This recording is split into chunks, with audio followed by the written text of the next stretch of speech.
Topic है वो है रिजोल्यूशन ऑफ वेक्टर। स्टूडेंट, हम किसी भी वेक्टर को, कोई भी वेक्टर क्वांटिटी को हम लोग दो वेक्टर के सम के फॉर्म में लिख सकते हैं। जैसे मान लो कि स्टूडेंट एक वेक्टर ए ले लिया, मान लो ये वेक्टर ए ले लिया, देख सकते हो वेक्टर ए ले लिया, मान लो यहाँ पर है ना, वेक्टर ए ले लिया। अब इसको हम लोग दो वेक्टर के सम के फॉर्म में लिखना है स्टूडेंट। तो ये वेक्टर तो हो सकता है छोटा बड़ा हो सकता है, तो इसको कांस्टेंट से मल्टीप्लाई करके इसका मैग्नीट्यूड को हम लोग घटा बढ़ा सकते हैं। तो इसको मैग्नीट्यूड को मैंने इसके सेट कर लिया। ये वेक्टर लिख सकता हूँ lambda into vector A. Lambda एक कांस्टेंट है, positive constant.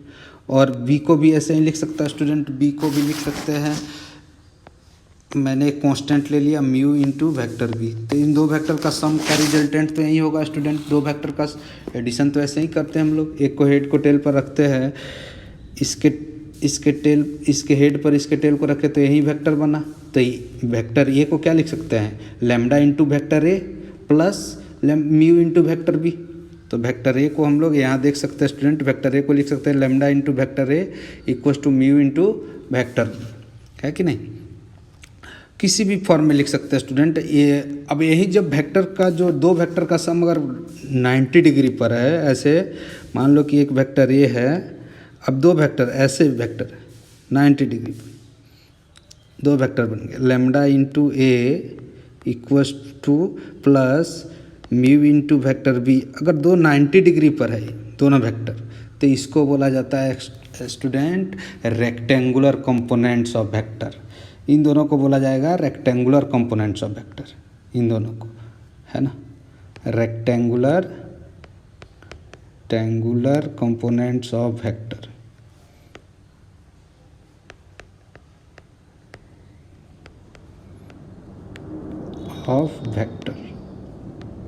Rectangular components of vector, है कि नहीं स्टूडेंट। अब स्टूडेंट अब हम लोग पढ़ लेते हैं कि रिजोल्यूशन ऑफ वेक्टर कैसे। नेक्स्ट जो टॉपिक है हम लोग का स्टूडेंट रिजोल्यूशन ऑफ वेक्टर।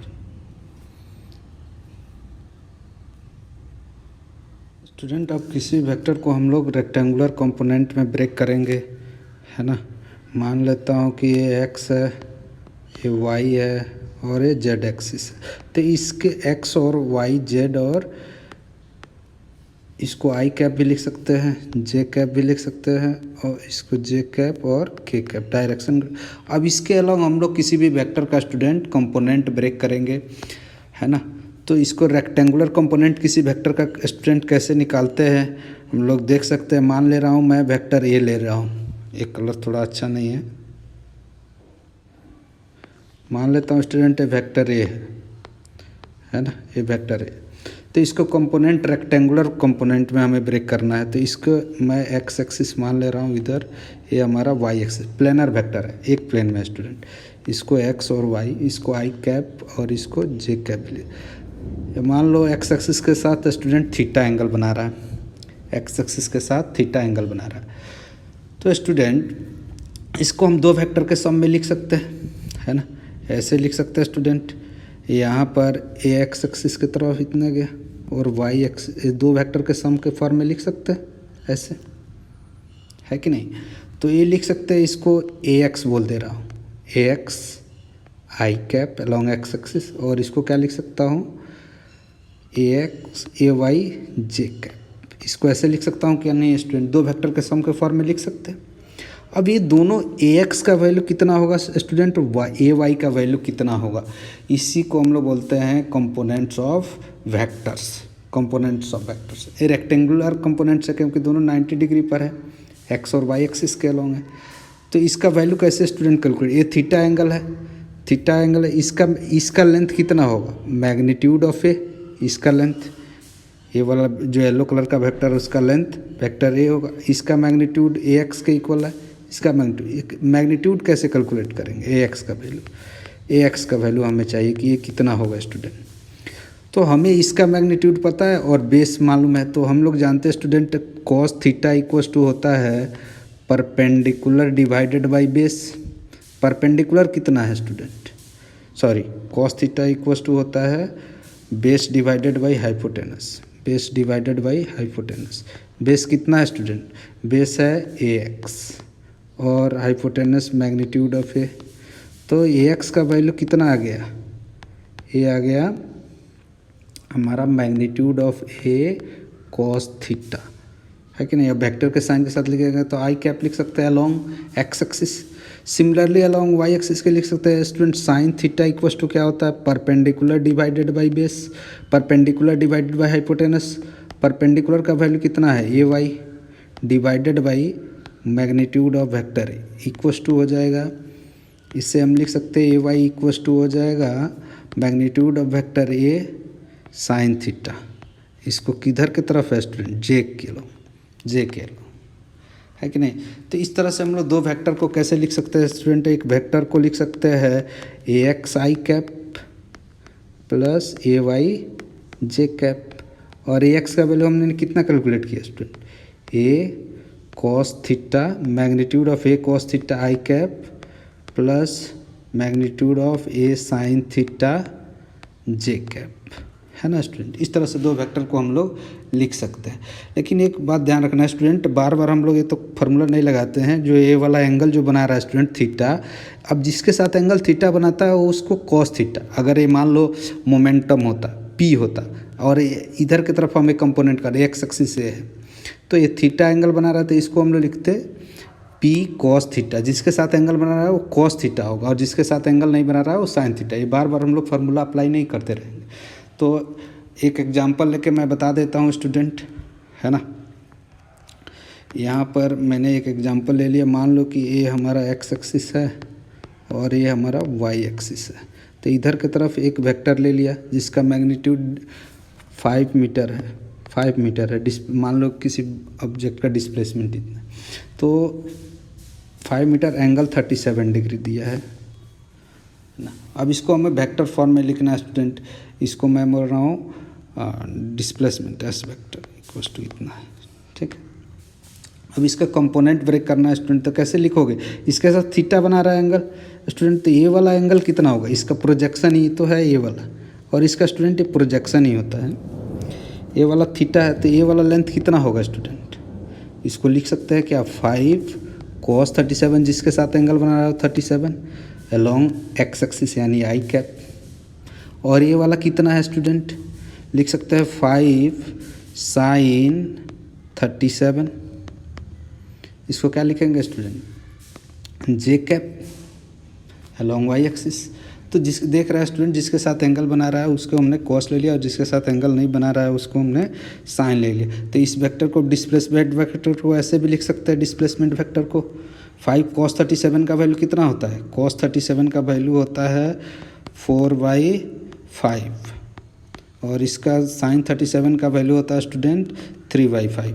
तो अगर कैलकुलेट करें तो 3i कैप 4i कैप हो जाएगा और 3j कैप हो जाएगा। 4i cap plus 3j cap, इस तरह से लिख सकते हैं। किसी आई और जे कैप के फॉर्म में लिख सकते हैं। एक और एग्जांपल ले रहा हूँ स्टूडेंट। मान लो कि एक ऑब्जेक्ट है ना, इस पर फोर्स लग रहा है, इधर की तरफ फोर्स लग रहा है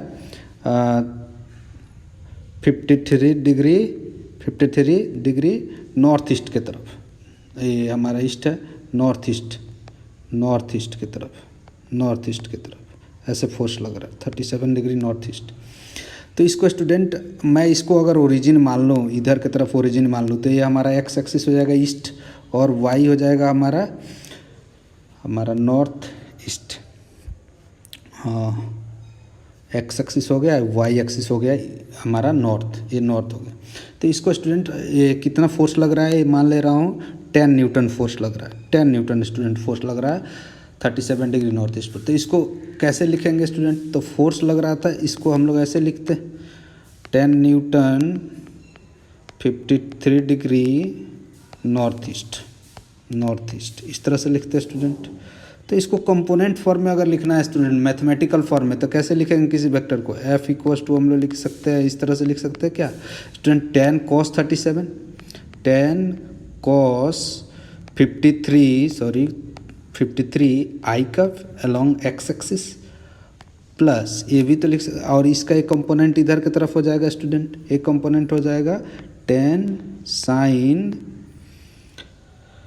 53 डिग्री जे कैप। तो इस तरह से हम लिख सकते हैं 10 cos 53 का वैल्यू होता है 3/5, तो हो जाएगा 6i कैप, और इसका वैल्यू कैलकुलेट करेंगे तो 8j कैप। तो इसको फोर्स को इस तरह से इतना न्यूटन भी लिख सकते हैं स्टूडेंट। तो मैथ में इसमें डायरेक्शन हमारा आई कैप और जे कैप हमारा डायरेक्शन बता देता है कि फोर्स किधर लग रहा है।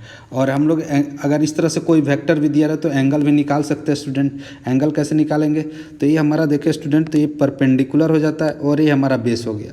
इसको मान ले रहा हूँ थीटा है, मुझे मान लो अभी ये इस फॉर्म में दिया गया था, मान लो फोर्स हमें, तो एंगल कितना बना रहा था, एक्स एक्सिस के साथ निकालना हो तो कैसे निकालेंगे स्टूडेंट।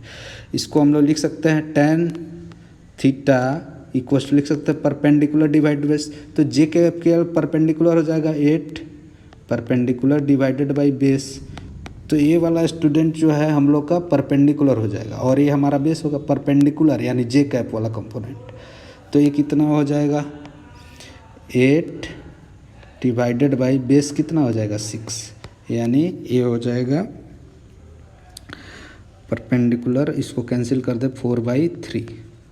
तो 4/3 किसका value, theta equals to 37 degree. tan 37 degree equals to होता है student tan 53 degree equals to होता है 4/3। तो इस तरह से हम लोग थीटा का वैल्यू कैलकुलेट कर सकते हैं स्टूडेंट, इस तरह से, है ना। तो स्टूडेंट कोई भी वेक्टर हो सकता है, मोमेंटम हो, वेलोसिटी हो, कोई भी वेक्टर को लिख सकते हैं हम लोग कंपोनेंट वेक्टर। मान लो मोमेंटम ये इस तरह से लिख दिया रहेगा 5i cap plus 6j cap newton metre. Displacement vector लिखा रहेगा ऐसे 5i cap plus 2j cap metre, है ना, इस तरह से लिखा रहेगा। पोजीशन वेक्टर ये आर वेक्टर लिखा रहेगा ऐसे 3i cap plus 4j cap, इस तरह से लिखा रहेगा, है ना। फोर्स भी ऐसे इतना मीटर लिखा रहेगा। तो इस तरह से हमको कोई भी पोजीशन वेक्टर को लिख सकते हैं स्टूडेंट। कभी कभी इस तरह से पूछ देता है कि इसका मैग्नीट्यूड कितना है, तो मैग्नीट्यूड ऑफ वेक्टर कैसे निकालते हैं स्टूडेंट। मैग्नीट्यूड ऑफ वेक्टर जो निकालेंगे स्टूडेंट, वो कैसे निकालेंगे, component of ax square plus component of ay square. For example A वाला एग्जांपल ही ले लेता हूँ स्टूडेंट। मान लो इसका मैग्नीट्यूड पूछ दे, मैग्नीट्यूड ऑफ आर पूछ दे हम, तो कैसे निकालेंगे मैग्नीट्यूड ऑफ वेक्टर आर। तो इसका निकालना है तो स्टूडेंट कैसे, 3 का स्क्वायर प्लस 4 का स्क्वायर का रूट, यानी हमारा 5 मीटर आंसर होगा। ये हमारा 5 मीटर आंसर हो जाएगा, इसका मैग्नीट्यूड 5 मीटर हो जाएगा, है ना। तो कोई भी वेक्टर दे उसके कंपोनेंट का स्क्वायर रूट करके हम लोग आंसर निकाल सकते हैं। स्पेस में अगर कोई पॉइंट दिया गया है तो उसको हम लोग 3 एक्सिस सेलेक्ट कर सकते हैं। स्पेस में डिनोट करने के लिए 3 कोऑर्डिनेट्स की रिक्वायर्ड होती है, एक्स और वाई और जेड। तो उसी तरह से कोई वेक्टर को स्टूडेंट हम लोग आर वेक्टर को लिख सकते हैं ए एक्स आई कैप, मान लो ये वेक्टर ए है, A x I cap plus A Y J cap plus A Z के कैप। इस तरह से स्टूडेंट हम लोग किसी भी वेक्टर को लिख सकते हैं, है ना। इसका मैग्नीट्यूड कैलकुलेट करना हो तो कैसे कैलकुलेट करेंगे स्टूडेंट, इसका मैग्नीट्यूड हो जाएगा ए एक्स का स्क्वायर प्लस ए वाई का स्क्वायर प्लस ए जेड का स्क्वायर, है ना। अब एक्स एक्सिस के साथ कितना एंगल बना रहा है, वाई एक्सिस के साथ कितना एंगल बना रहा है वेक्टर, ये निकालने के लिए अगर एक्स एक्सिस के साथ एंगल निकालना है, मान लो कि एक्स एक्सिस के साथ अल्फ़ा बना रहा है, तो हम लोग क्या लिख सकते हैं स्टूडेंट, अल्फ़ा का वैल्यू लिख सकते हैं कॉस अल्फ़ा का value, cos alpha equals to हम लोग ए एक्स डिवाइडेड बाई हम लोग मैग्नीट्यूड ऑफ आर, यानी under root A square plus B square, ऐसे निकाल सकते हैं, है ना। उसी तरह से कॉस बीटा वाई एक्सिस के साथ निकाल सकते हैं A Y by vector R, है ना। उसी तरह से cos gamma equals to A Z divided by vector R. इस तरह से हम लोग मैग्नीट्यूड ऑफ वेक्टर आर, और मैग्नीट्यूड ए है ना। इस तरह से हम लोग ये सारे वेक्टर्स को हम लोग लिख सकते हैं। एक एग्जांपल लेके बता दे रहा हूँ स्टूडेंट। मान लो कोई पोजीशन वेक्टर हमको इस तरह से दे दे 3i cap plus 4j cap, है ना, प्लस 5k कैप, इस तरह से। तो इसका मैग्नीट्यूड स्टूडेंट निकालना होगा तो कैसे निकालोगे स्टूडेंट, अंडर रूट 3 का स्क्वायर प्लस 4 का स्क्वायर प्लस 5 का स्क्वायर का रूट। जो भी वैल्यू आएगा वो आंसर हो जाएगा। मीटर में रहा तो मीटर, न्यूटन मीटर रहा तो न्यूटन मीटर, मीटर पर सेकंड रहा तो मीटर पर सेकंड। वेक्टर तो कुछ भी हो सकता है कि नहीं।